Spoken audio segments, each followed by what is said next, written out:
Tom Massey, I'm a garden designer. For every new project, I think the first thing to do is to really understand the site, to really get to grips with the kind of plants that are growing there, the sort of materials that exist locally, and then really kind of trying to create a design or a garden that feels very local, feels very of that space.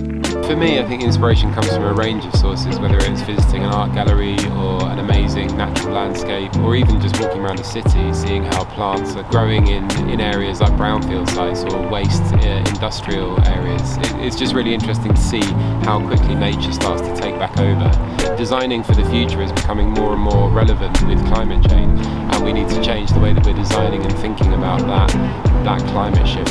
So wax is sustainability ethos and ideas of using organic cotton or materials that are kinder to the environment was the reason that drew me to the brand.